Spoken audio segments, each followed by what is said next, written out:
नुमाइंदा तीर का निशान लेकर आया है जदयू का, उसे पहचानने की जरूरत है। ये जदयू के लोग कौन है? पिछले दिनों में ये जदयू के लोग चीख चीख कर चिल्लाकर गठबंधन की दुहाई देकर हमें बीजेपी का बीटीम कहते थे और अपने आप को गंगा स्नान किए हुए पवित्र इंसान समझते थे और देश की अच्छी राजनीति करने वाले समझते थे। मेरे भाइयों, आपने एक बार दो बार नहीं, तीन बार मुझे एमएलए में जिताया और एक बार मैं हार भी गया।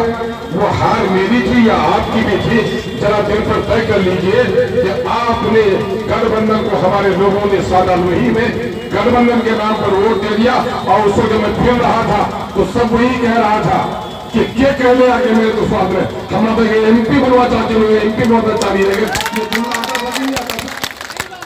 चलिए, आपने जो फैसला किया, मैंने उस फैसले को सराखों पर तस्लीम किया और मैं ये समझा कि 3 बार एमएलए जीतने पर अगर हमारी कोई गलती हुई थी तो हमको सजा मिल गई है और मैं सजा को कबूल करने पर बिल्कुल तैयार रहा।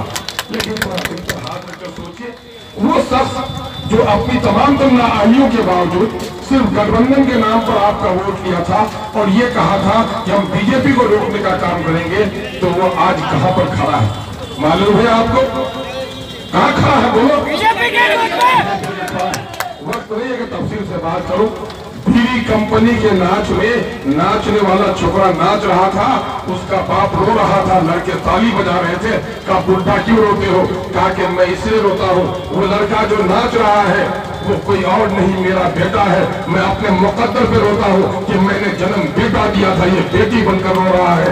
लोगों, पूरा कोटा धमन के लोगों रोते हो कि नहीं रोते हो?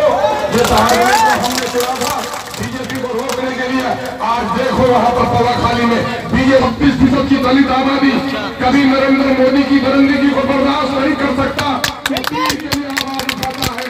यकीनन के गुजरात के कत्ल की हिमायत करता है, यकीनन के वो अपराध के कत्ल की हिमायत करता है, यकीनन के वो अखलाक की कत्ल की हिमायत करता है, यकीनन है कि वो झापी जुनैद की दाढ़ी और टोपी के नाम पर जो उसका कत्ल किया उसकी हिमायत करता है। क्या आप उसकी हिमायत करने के लिए तैयार है? नहीं है। नहीं है तो यह बात तय कर लीजिए कि नफरत की तीर लेकर अगर कोई बस्ती में आएगा, उनसे पूछोगे कि ए गद्दार, ए नीतीश गद्दार, तूने कहा था कि मर जाऊंगा, मिट जाऊंगा, मगर बीजेपी में नहीं जाऊंगा। तूने उल्टी चाटने का काम किया है। जानवर भी उल्टी नहीं चाटता, सिर्फ छोटे कद का एक बकरी के साइज का जानवर उल्टी चाटता है। क्या नाम है उसका? आप जानिए उसका नाम।